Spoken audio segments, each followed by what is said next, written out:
அனைவருக்கும் என்னுடைய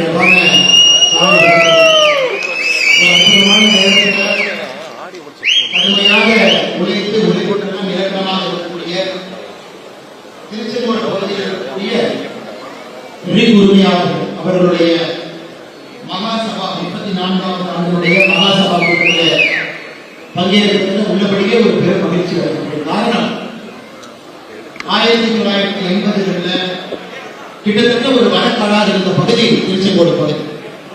விவசாயம் செய்வதற்கு கூட பெரிதாக தண்ணீர் கூட இல்லாத ஒரு பகுதி. அந்த நேரத்தில் சாதாரணமாக ஒரு 4-5 லேத்து பற்றை ஆரம்பிச்சாங்க. லாரி ட்ரக் பாடி பில்டிங், அதற்கு தேவையான வேலைகள் எல்லாம் செய்ய ஆரம்பித்தாங்க. இன்னைக்கு 50-60 ஆண்டுகள் கழித்து திரும்பி பார்க்கும் பொழுது இந்தியா முழுவதும் மட்டுமல்ல, ஆப்பிரிக்கா முழுவதும் மட்டுமல்ல, ஒரு பெரிய சாம்ராஜ்யத்தை திருச்செங்கோட்டில் இருக்கக்கூடிய ரிக் உரிமையாளர் சங்கத்தினுடைய பெரியவர்கள் நீங்கள் எல்லோரும் கட்டமைத்திருக்கின்றீர்கள். முழு இந்தியாவிற்கும் கூட ஒரு பெரிய வழிகாட்டியாக இருக்கிறது. 2023ஆம் ஆண்டு உத்தரகண்ட் மாநிலத்தில் கட்ட கடைசி மாவட்டம் உத்தரகாசி என்கின்ற ஒரு மாவட்டம். அந்த மாவட்டத்தில் ஒரு பெரிய கல் வேலை போயிட்டு இருக்கு, சுரங்கப்பாதை வேலை போயிட்டு இருக்குதுங்க. ஒரு பெரும் விபத்து ஏற்பட்டு 41 பேர் அந்த சுரங்கத்தில் மாட்டிக்கிறாங்க. அப்ப நான் பேப்பர் படிச்சுட்டு இருக்கும் பொழுது ஆங்கில பேப்பர்ல ஒரு வார்த்தையை போட்டிருந்தாங்க, திருச்செங்கோட்டை சார்ந்த ஒரு நிறுவனம் அந்த உள்ளே சிக்கி இருக்கக்கூடிய தொழிலாளர்களை மீட்பதற்கான முழு முயற்சியில ஒரு திருச்செங்கோட்டை சார்ந்த ஒரு நிறுவனம் ஈடுபட்டிருக்காங்க. எனக்கு அது ரொம்ப ஆச்சரியத்தை கொடுத்துச்சு. மறுபடியும் அந்த பேப்பரை கொஞ்சம் ரொம்ப டீப்பா எடுத்து படிச்சு பார்க்க என்ன போட்டிருக்காங்க அப்படின்னு. அந்த பேப்பர் அன்னைக்கு நான் படிச்சது, நான் ஒரு பேப்பர் எழுதி வந்தேன். திருச்செங்கோட்டை சார்ந்த தரணி ஜியோடெக் என்கின்ற நிறுவனமும் பிஆர்டி ஐயா மேல வந்துட்டு போனாங்க. பிஆர்டி ஐயா முதலாளி ஐயா மேல வந்துட்டு போனாங்க. இவரும் இணைந்து அந்த போக முடியாத அந்த இடத்துக்குள்ள ஒரு திருச்செங்கோட்டில் உருவான ஒரு தொழில்நுட்ப உதவியோடு மத்திய அரசோடு இணைந்து உள்ள இருக்கக்கூடிய அந்த 41 தொழிலாளர்களுக்கும் தேவையான காத்து, தேவையான உணவு, தேவையான தண்ணீரை இவங்க ஒரு பெரிய 6 இன்ச் அளவு இருக்கக்கூடிய ஒரு குழாயில 54 மீட்டர் அதை ஓட்ட போட்டு உள்ள எடுத்துட்டு போய் கிட்டத்தட்ட 11 நாள் அந்த உள்ள இருக்கக்கூடிய 41 தொழிலாளர்களுக்கும் தேவையான அனைத்தையும் கூட இந்த 2 நிறுவனமும் சேர்த்து செய்தார்கள் என்று இந்த பத்திரிகை செய்தியை பார்க்கும் பொழுது உள்ளபடியே நான் ரொம்ப பெருமை அடைகிறேன். நம்ம சாதாரணமாக ஒரு லேத்துங்கிறோம், பற்றைங்கிறோம், அதில் படிப்படியாக தொழில்நுட்ப வளர்ச்சி அடைந்து இந்த பகுதியில 20,000 இருக்கு. திருச்செங்கோடு சுற்றி இருக்கக்கூடிய பகுதி 20,000 இருக்கு. இந்தியா முழுவதும் இன்னைக்கு ஆப்பிரிக்காவில் இருக்கக்கூடிய 48 நாடுகளில் கிட்டத்தட்ட 30 நாடுகளில் 3000க்கும் மேற்பட்ட திருச்செங்கோட்டுடைய ரிக்கு எல்லாம் இருக்கு. இதை இருக்கக்கூடிய குழந்தை செல்வங்கள் ஒரு பாடம் எடுத்து. ஏன்னா இன்னைக்கு சில பேர் வேட்டி சட்டை போட்டுட்டு சிம்பிளா வந்தா இந்த சமுதாயத்தில் அவங்களுக்கு மரியாதை இல்லை. அவங்க பெருசா படிக்கல, அவங்க நுனிநாட்டில் ஆங்கிலம் பேசல, பெரிய பந்தாவான ஒரு கார்ல வரல, கோட்டு சுட்டு போடல.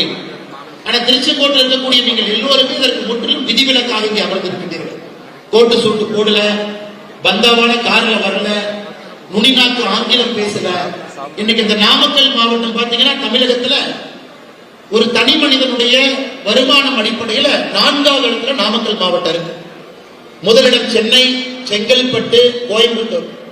இந்த 3 மாவட்டத்தில் நிறைய தொழிற்சாலைகள் இருக்கிறாங்க. அதை விட்டுலாம் விடுங்க, நிறைய தொழிற்சாலைகள் இருக்கிறாங்க. கோயம்புத்தூரை பொறுத்தவரை பல்வேறு தரமான தொழிற்சாலைகள் இருக்கிறாங்க. செங்கல்பட்டுல உலகத்தில் இருக்கக்கூடிய பெரிய நிறுவனங்கள் செங்கல்பட்டுல இருக்கு. சென்னையை பொறுத்தவரை தமிழ்நாட்டினுடைய தலைநகரம். ஆனா 4வதாக இந்த பட்டியலில் ஒரு நகரம் இருக்கு, நாமக்கல். அதனுடைய தனிநபர் வருமானம் நாமக்கல் பார்த்தீங்கன்னா ஒரு தனிநபர் நாமக்கலுடைய வருமானம் 4,44,000 ரூபாய். இது எவ்வளவு பெரிய ஆச்சரியத்தை கொடுத்துக்கிறாங்க. இந்தியாவுடைய தனிநபர் வருமானமே 2,19,000. மொத்த இந்திய நாட்டினுடைய தனிநபர் வருமானம் 2,19,000. நாமக்கல் மாவட்டத்தினுடைய தனிநபர் வருமானம் 4,44,000. அதை இன்னும் கொஞ்சம் உன்னிப்பா போனாதான் நமக்கு தெரியும். ஒரு பக்கம் கோழி பண்ண இருக்கலாம், ஒரு பக்கம் ரிக் இருக்கு திருச்செங்கோட்டுல. இந்த 2 தொழிற்சாலைகளும் நாமக்கல் மாவட்டத்தினுடைய தனிநபர் வருமானத்தை ஒரு சென்னைக்கு ஈக்குவலா, கோயம்புத்தூருக்கு ஈக்குவலா, செங்கல்பட்டுக்கு ஈக்குவலா, ஒரு வானம் பார்த்த பூமியை கிராமத்தை நம்பி இருக்கக்கூடிய மக்கள் இருக்கக்கூடிய பகுதியை உயர்த்தி இருக்கிறாங்கன்னா இது சாதாரண வேலை இல்லை. நீங்களாம் உங்களை நினைத்து பெருமைப்பட்டுக் கொள்ள வேண்டும். நீங்கள் மட்டும் முன்னேறணும், இந்த முழு சமுதாயத்தை முன்னேற்றி இருக்கிறீங்க. ரிக்கு வேலை மட்டுமே கிட்டத்தட்ட 5 லட்சம் பேருக்கு நேரடியாகவும் 10 லட்சம் பேருக்கு மறைமுகமாகவும் இந்த வேலை வாய்ப்பை நீங்க ஏற்படுத்தி இருக்கிறீங்கன்னா உள்ளபடியே உங்களை நினைத்து நீங்கள் பெருமைப்பட்டுக் கொள்ள வேண்டும், மாறுதட்டிக் கொள்ள வேண்டும் அருமை சொந்தங்களே.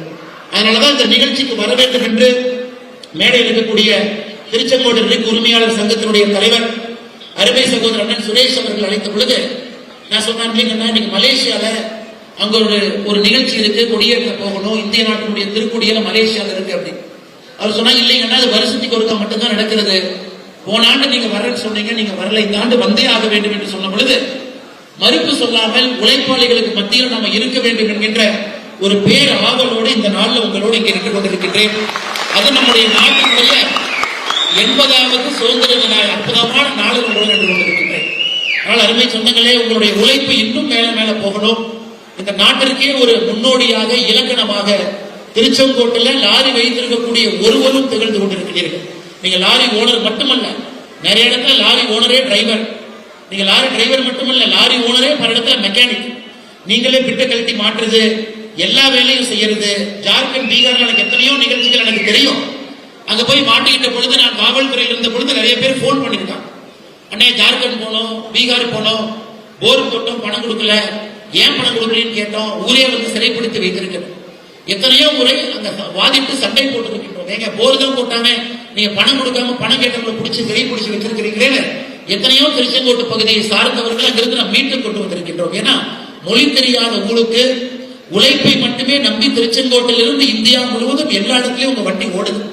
உங்க வெஹிக்கிள் நம்பரை, ரெஜிஸ்ட்ரேஷன் நம்பரை இந்தியால எங்கே பார்த்தாலும் கூட நீங்க பெருமைப்படுறீங்களா, நாம பெருமைப்பட்டுக்கலாம். நம்ம ஊருக்காரங்க உழைப்பான இந்தியா முழுவதுமே வண்டி, பெங்களூர்ல டெய்லர் லாரி ஓடுது, பாம்பேல ஓடுது, அதே போல நம்ம ஜார்க்கண்டாக இருக்கட்டும், பீகாராக இருக்கட்டும், எல்லா இடத்துலயும் ஓடுது. அதனால அடுத்து வரக்கூடிய குழந்தைகள், நிறைய பேர் இன்னைக்கு குழந்தைகள் இருக்கிறாங்க. இதை நீங்க முழுமையா உணர்ந்துக்கணும். அப்பா அம்மா சாதாரணமா இந்த பொறுப்புக்கு வரல, கடுமையாக உழைத்து இங்கே வந்திருக்கிறாங்க. அவங்களுடைய கஷ்டம் கண்டிப்பா உங்களுக்கு கிடைக்காது. பெரிய ஒரு பள்ளிக்கூடத்துல படிக்க வைக்கிறாங்க, உங்களுக்கு மிடில் கிளாஸ் வாழ்க்கையை தேடி கொடுத்திருக்கிறாங்க. இதெல்லாம் அப்பா அம்மாவினுடைய 4-5% 40-50 ஆண்டுகளுடைய தாத்தா அப்பாவுடைய உழைப்பு, அம்மாவுடைய உழைப்பு குழந்தைகள். அதனால் குழந்தைகள் முழுமையாக இதை புரிந்து கொண்டு இதை விட அருமையாக உழைத்து, இன்னும் கடுமையாக உழைத்து திருச்செங்கோட்டை உலகத்தினுடைய மேப்ல நீங்க போய் பதிய வைக்க வேண்டும் என்பது என்னுடைய அன்பான வேண்டுகோள். இங்க இருக்கக்கூடிய குழந்தைகள் அந்த அம்பிஷன் இருக்கணும், அந்த கௌரவம் இருக்கணும், அந்த தற்பெருமை இருக்கணும். திருச்செங்கோட்டை பொறுத்தவரை இன்டர்நேஷனல் மேப்ல நாம திருச்செங்கோடு என்கின்ற ஒரு சின்ன பொட்டை கொண்டே இங்கே ஒட்டி வைக்க வேண்டும் என்கின்ற ஒரு எண்ணம் திருச்செங்கோட்டில் இருக்கக்கூடிய ஒரு குழந்தைகளுக்கும் வர வேண்டும் என்பது என்னுடைய அன்பான வேண்டுகோள். அது மட்டும் இல்ல, சாதாரணமா நினைச்சிடக்கூடாது. முழு ஈகோ சிஸ்டம் திருச்செங்கோட்டில் இங்கே வரும் பொழுது டெமான்ஸ்ட்ரேஷன் பண்ணிட்டு இருக்கிறாங்க. பெரிய பெரிய நிறுவனங்கள் இங்கே வந்து அவங்க இன்னைக்கு ஸ்டால் போட்டிருக்காங்க. அதையெல்லாம் பார்க்கும் பொழுது திருச்செங்கோட்டில் கனரக லாரி சேஸ் பாடி பில்டிங் ஒரு காலத்தில் ஆரம்பித்தாங்க.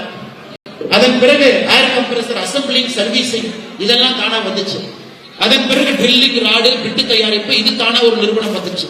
அதன் பிறகு ஹைட்ராலிக் ஹோஸ் அது சம்பந்தப்பட்ட வால்வுகள் தயாரிக்கும் நிறுவனம். இன்னைக்கு திருச்செங்கோட்டை பொறுத்தவரை முழுமையான ஒரு ஈகோ சிஸ்டம் இருக்கக்கூடிய ஒரு பகுதி, எல்லாம் முழுமையாக இருக்கக்கூடிய ஒரு பகுதி. தயாரிப்பிலிருந்து அசம்பிளியிலிருந்து இங்கிருந்து லாரிகளை ரெடியா ஃபிட் பண்ணி இங்கிருந்து அனுப்பக்கூடிய அளவுக்கு திருச்செங்கோட்டினுடைய ஒரு முன்னேற்றம் என்பது இந்திய நாட்டில் மற்ற நகரத்திற்கெல்லாம் நீங்க ஒரு மெசேஜ் கொடுக்குறீங்க. என்னுடைய எதிர்பார்ப்பு ஒன்றே மட்டும்தான், ஒரு சைனாவோ வேற ஊருக்கோ நம்ம போனோம்னா இன்னாரு ஸ்பெஷல் எக்கனாமிக் ஜோனா மாத்திருப்பாங்க. திருச்செங்கோடு போன்ற ஒரு பகுதியில எங்க ரிக் லாரி தொழிற்சாலைகள் இருக்கு, ரிக் அதிகமா இருக்கும், இதை ஒரு ஸ்பெஷல் எஸ்சிஎஸ் டிக்ளேர் பண்ணி உங்களுக்கு டாக்ஸ்ல இருந்து உங்களுக்கு ஒரு ரிபேட் கொடுத்து நீங்க வாங்கக்கூடிய மூலப்பொருட்கள் உங்களுக்கு ஒரு டிஸ்கவுண்ட் கொடுத்து உங்களுக்கு எந்த பிரச்சனையும் இல்லாம அடுத்த கட்டம் திருச்செங்கோட இன்டர்நேஷனல் லெவல் சிட்டியாக மாற்றுவதற்கான முயற்சி இன்னும் நாம் எடுத்திருக்க வேண்டும். அதனால் என்னுடைய கோரிக்கை எல்லா அரசுகளுக்கும் கூட, மத்திய அரசாக இருக்கட்டும், மாநில அரசாக இருக்கட்டும், இன்னைக்கு நம்ம தடுமாறிட்டு இருக்கோம், வேலை வாய்ப்புக்கு தடுமாறி கொண்டிருக்கின்றோம். 18 வயசிலிருந்து 24 வயசுல இருக்கக்கூடிய இளைஞர்களுக்கு 43% பேருக்கு வேலை இல்லை. 18 வயசிலிருந்து 24 வயசுல இருக்கக்கூடிய 43% குழந்தைகளுக்கு இன்னைக்கு வேலை இல்லை. இன்னைக்கு ஒரு நாடு மிகப்பெரிய நாடாக வளர்ந்து கொண்டிருக்கின்றோம், பொருளாதார வளர்ச்சியில் இருக்கிறோம், இளைஞர்களுக்கு வேலை வாய்ப்பை உருவாக்குவதிலே தடுமாறி கொண்டிருக்கின்றோம். ஆனா திருச்செங்கோட்டில் ரெடிமேடா வேலை வாய்ப்பு இருக்கு, ரெடிமேடா இன்டர்நேஷனல் கம்பெனி வர்றாங்க. ஒரு தலைமுறை அரசனுடைய ஒத்துழைப்பு இல்லாம இவ்வளவு பெரிய உயரத்தை கொண்டிருக்கின்றார். இதையெல்லாம் அரசு கருத்தில் கொண்டு தமிழ்நாட்டுல ஒரு இடத்தை பொருளாதார மண்டலமாக, இன்னைக்கு எப்படி தஞ்சையை நாம் வேளாண் மண்டலமாக சொல்லி இருக்கின்றோமோ, தமிழ்நாட்டை ஒரு இடத்துல பொருளாதார மண்டலமாக நாம் இதை கொண்டு வர வேண்டும் என்று நினைத்தால் அது நிச்சயமாக செங்கல்பட்டுல நம்ம கொடுக்கிறோம். எதுக்கு கொடுக்கிறோங்க? ஃபாரின் கம்பெனிக்கெல்லாம் நம்ம கொடுக்கிறோம். அவங்களுக்கு கரண்ட் 2 ரூபா 3 ரூபா யூனிட் கொடுக்கிறோம். கியாக்கார வர்றான் அவனுக்கு கொடுக்கிறோம். குண்டாய்க்கார வர்றான் அவனுக்கு 10 வருஷம் கொடுக்கிறோம். லேண்ட் ஃப்ரீயா கொடுக்கிறோம், தண்ணி ஃப்ரீயா கொடுக்கிறோம். ஆனா உள்நாட்டில் இருக்கக்கூடிய நம்முடைய உழைப்பாளிகளுக்கு அது கொடுக்க வேண்டிய நேரம் வந்துவிட்டதாக நான் கருதுகின்றேன். வெளிநாட்டிலிருந்து வரக்கூடிய எல்லோருக்கும் கொடுக்கிறோம். ஆனா உள்நாட்டில் இருக்கக்கூடிய உழைப்பாளிகளுக்கு இதையெல்லாம் சிறப்பு பொருளாதார மண்டலமாக, எனக்கு தெரியும் நம்முடைய அமைச்சர் அருமை சகோதரர் அண்ணன் அருண்ராஜ் அவங்களும் வர இருக்கிறாங்க, சட்டமன்ற உறுப்பினர்கள் வர இருக்கிறாங்க, பாராளுமன்ற உறுப்பினர்கள் வர இருக்கிறாங்க. அதனால இந்த அசோசியேஷனுக்கு என்னுடைய அன்பான வேண்டுகோள், நிறைய பிரச்சனைகள் கொடுத்திருக்கிறீங்க, அதை நான் படிக்கிறேங்க, அதற்கான முயற்சி நானும் ஒரு தனி மனிதனாக எடுக்கிறேன், எல்லா இடத்தையும் நம்ம எடுப்போம். அதை விட முக்கியம், திருச்செங்கோட்டை தமிழகத்துல ஒரு மாடல் பொருளாதார மண்டலமாக இந்த பகுதியை டிக்ளேர் பண்ணணும். ரா மெட்டீரியலுக்கு உங்களுக்கு ஒரு ரிபேட் கொடுக்கணும். திருச்செங்கோட்டனுடைய வளர்ச்சி என்பது அடுத்த கட்ட இளைஞர்களுக்கான வளர்ச்சி மட்டுமல்ல, அது வேலை வாய்ப்பு என்று கூட நான் கருதுகின்றேன். அது நிச்சயமா இன்னைக்கு இருக்கக்கூடிய திருச்செங்கோடு ரிக் உரிமையாளர்கள் சங்கம் இவர்கள் அதை நடத்தி காட்ட முடியும் என்கிற நம்பிக்கை எனக்கு முழுமையா இருக்கு. இது சாதாரணமா இல்லைங்க, கிட்டத்தட்ட 40 அசோசியேஷன் இருக்கிறாங்க திருச்செங்கோட்டுக்குள்ள மட்டுமே.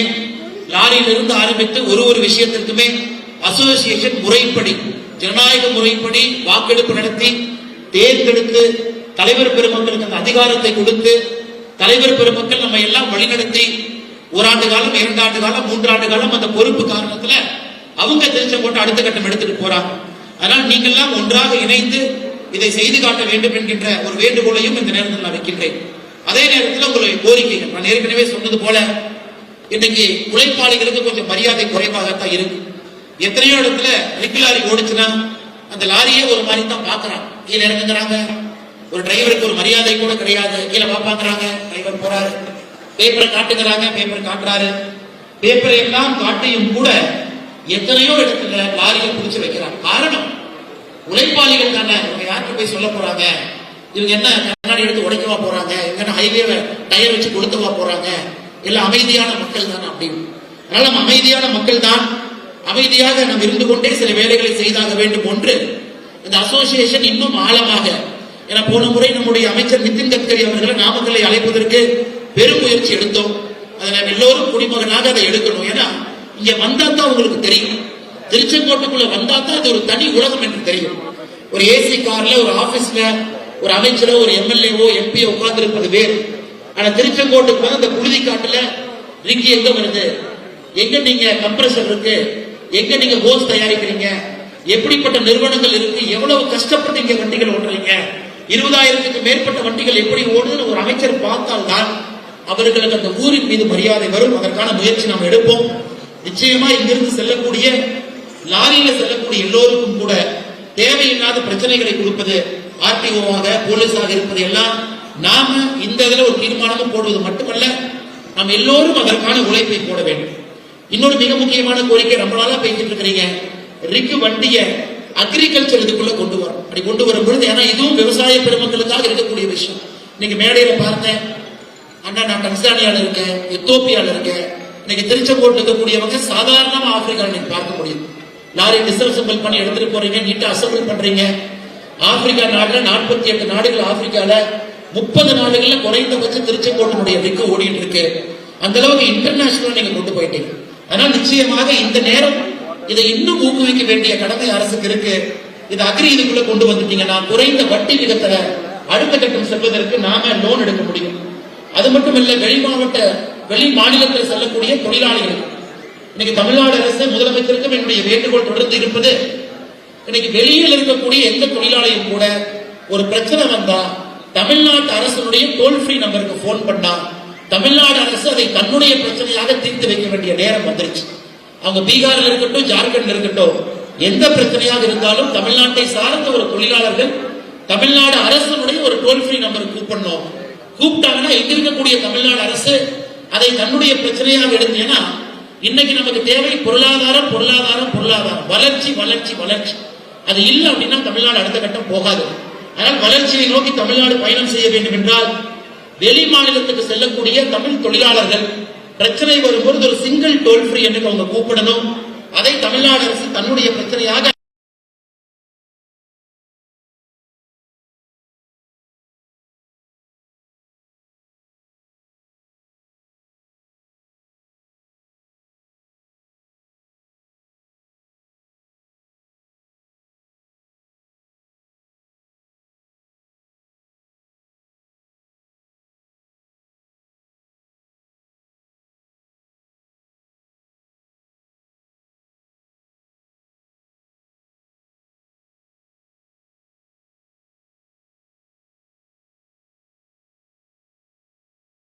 அதை சரி செய்ய வேண்டிய கடமையும் கட்டாயம் நமக்கு இருக்கு. ஆனால் அருமை சொந்தங்களே, காலம் மாறுகிறது, காட்சிகள் மாறுகிறது.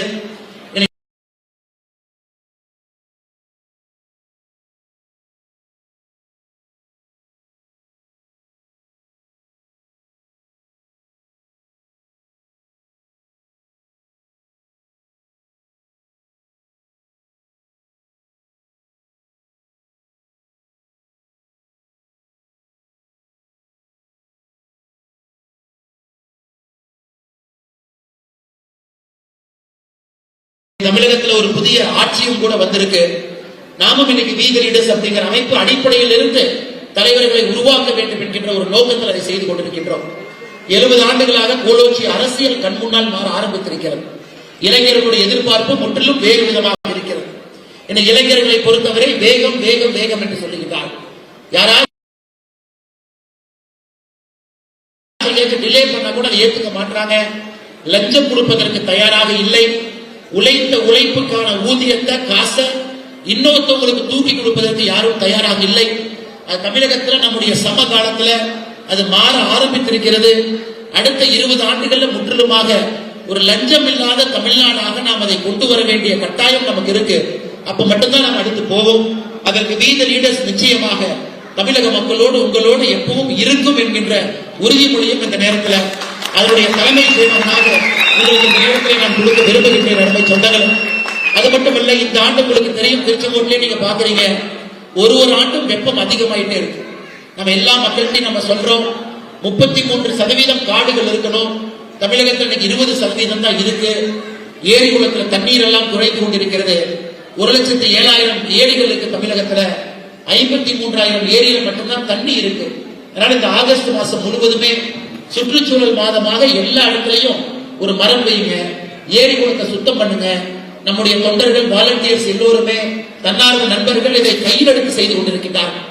அவர்களுக்கு எதுவும் பயன் வரலைன்னா கூட அடுத்த கட்ட தமிழினம் நம்முடைய குழந்தைகள் இருக்காங்க. அவங்க காலகட்டத்தில் ஒரு வெப்பம் குறைந்தபட்சம் 4 டிகிரினாவது குறையும். திருச்செங்கோடுல சாதாரணமா நீ 37 டிகிரி 38 டிகிரி சாதாரணமா கொடுது. இதே வெப்பத்தை தொடர்ந்து நாம் இருந்தோம் அப்படின்னா நம்முடைய ஆயுசை குறைய ஆரம்பிக்கும். அதனால நாம் சுற்றுச்சூழல்ல நாம் எல்லோரும் ஆர்வமாக பங்கெடுக்கணும். அது அசோசியேஷனாக இருந்தாலும் சரி, தனி மனிதனாக இருந்தாலும் சரி, மரம் வைக்கணும், கொஞ்சம் ஏரி குளத்தை சுத்தம் பண்ணணும், நம்ம ஊர்ல பசுமையை வச்சுக்கணும், நம்ம ஊர்ல பனைமரம் வைக்கணும். ஆழமா இருக்கக்கூடிய தண்ணீரை பனைமரத்தினுடைய வேர் மட்டும்தான் அதை ஆழமா இருக்கக்கூடிய இடத்துல வைக்கும். தண்ணி இன்னும் கீழே கீழே போயிட்டே இருக்கும். அதையும் நாம் செய்வோம் என்கின்ற கருத்தையும் இந்த நேரத்தில் நான் பதிவு செய்ய விரும்புகின்றேன். ஆனால் நம்முடைய பிரஸ் அமைப்பு சங்கம் இன்னைக்கு மேடையில 2-3 முக்கியமானவர்களுக்கு மரக்கன்றுகளை கொடுத்தார். மிக மகிழ்ச்சியாக இருந்ததை பார்ப்பதற்கு. இங்கே நம்முடைய வீதி லீடர்ஸ் அமைப்பினுடைய ஸ்டால் இருக்கு, அதிலும் மரக்கன்றுகள் நம்முடைய அமைப்பினர் கொடுத்துக் கொண்டிருக்கிறார்கள். அதை நீங்கள் வாங்கி பயனடைய வேண்டும் என்று அன்போடு சொல்லிக் கொள்வது மட்டும் இல்லாம உங்களோடு எப்பொழுதும் நாங்கள் இருந்திருக்கின்றோம். அது அரசியல் கட்சியில இருந்த பொழுதும் நாங்கள் இருந்திருக்கின்றோம், தன்னார்வலராக இருந்த பொழுதும் இருப்போம், தனி மனிதனாக இருக்கும் பொழுதும் இருப்போம். வருகின்ற காலத்துல மக்கள் நீங்கள் எங்களை நம்பி எந்த பொறுப்பை கொடுத்தாலும் அப்பொழுதும் நாங்கள் இருப்போம் என்கின்ற ஒரு பெரிய நம்பிக்கை வார்த்தையை உங்களுக்கு சொல்லி, மேடையில் இருக்கக்கூடிய தலைவர் அண்ணன் சுரேஷ் அவர்களுக்கு, செயலாளர் அண்ணன் ரமேஷ் அவர்களுக்கு, பொருளாளர் அண்ணன் பாலகுமார் ராமசாமி அவர்களுக்கு, உபத்தலைவர் அண்ணன் லோகநாதன் அவர்களுக்கு, உபச்செயலாளர் அண்ணன் வடிவேல் அவர்களுக்கு, நிர்வாக உறுப்பினர் அண்ணன் பாலு அவர்கள், செந்தில் அவர்கள், குணசேகரன், ஓமேஷ்குமார், மோகன் அவர்கள், குருசாமி அவர்கள், சரவணன் அவர்கள், பிரபாகரன் அவர்கள், பெரியசாமி அவர்கள், சதீஷ்குமார் அவர்கள், மோகன் அவர்கள், சக்திவேல் அவர்கள், வடிவேல் அவர்கள், ஈஸ்வரன் அவர்கள், இங்க இருக்கக்கூடிய அமைப்பினுடைய எல்லா பெரிய அற்புதமான பாட்டாளிகளுக்கு, கடுமையாக உழைக்கக்கூடிய தலைவர்களுக்கு இந்த நேரத்தில் இந்த நிகழ்வுக்கு என்னையும் அழைத்திருக்கின்றீர்கள். அதற்கான என்னுடைய நெஞ்சார்ந்த நன்றிகளை, வாழ்த்துக்களை தெரிவித்துக் கொண்டு, வருகின்ற காலத்தில் இந்த அமைப்பை இன்னும் பெரிய அமைப்பாக மேலே செல்ல வேண்டும். திருச்செங்கோடு ரிக் வைத்திருக்கக்கூடிய ஒருவரும் இந்தியாவில் எங்கே சென்றாலும் கூட 2 அடையாளத்தோடு போறீங்க. ஒன்று தமிழன் என்கின்ற அடையாளம், இன்னொன்று இந்தியன் என்கின்ற அடையாளம். ஆப்பிரிக்காவுக்கு போனாலும் 2 அடையாளத்தோட போறீங்க. அந்த அடையாளத்தை பெரிய அளவில் வளர்த்துக் கொண்டிருக்கின்றீர்கள். அதனால் வருகின்ற காலத்தில் உங்களுடைய குழந்தைகளும் அந்த அடையாளத்தை இன்னும் பெரிய அளவில் அதை வளர்ப்பார்கள் என்கின்ற நம்பிக்கையோடு இந்த நாள் சிறப்பாக இருக்கட்டும். புதிய தொழில்நுட்பங்கள் எல்லாம் பார்ப்பதற்கு ஒரு வாய்ப்பாக அமையட்டும். நம்மை புதுப்பித்துக் கொள்வதற்கு இந்த மகாசபை கூட்டம் ஒரு நாளாக இருக்கட்டும். நாளைக்கு பெரிய அளவில் கெடா வெட்டு நிகழ்வுலாம் இருக்கு. அது எப்பொழுதும் திருச்செங்கோட்டை பொறுத்தவரை அது பந்தல் கடாயாக இருக்கட்டும். ஒரு பெரிய நிகழ்வு நடந்து முடிந்த பிறகு எல்லோரையும் ஒரே இடத்தில் அழைத்து சமபந்தியாக அமர்ந்து அண்ணன் தம்பிகளாக, உறவினர்களாக, உற்றோர்களாக, சொந்தங்களாக, உறுப்பினர்களாக அமர்ந்து ஒரு உணவு சாப்பிடுவதில் சின்ன சின்ன பிரச்சனை இருந்தாலும் கூட உணவு சாப்பிட்டு கை கழுவும் பொழுது அந்த பிரச்சனை தீர்ந்துவிடும். ஆனால் இன்றைய நிகழ்வாக இருக்கட்டும், நாளைக்கு நடக்கக்கூடிய நிகழ்வாக இருக்கட்டும், மிகச் சிறப்பாக இருக்கட்டும் என்று சொல்லி வாய்ப்பு கொடுத்த நல்ல உள்ளங்களுக்கு நன்றி தெரிவித்து என்னுடைய உரை முடித்துக் கொள்கின்றேன். நன்றி, வணக்கம். தமிழகம் வாழ்க, பாரதங்களின் புகழ்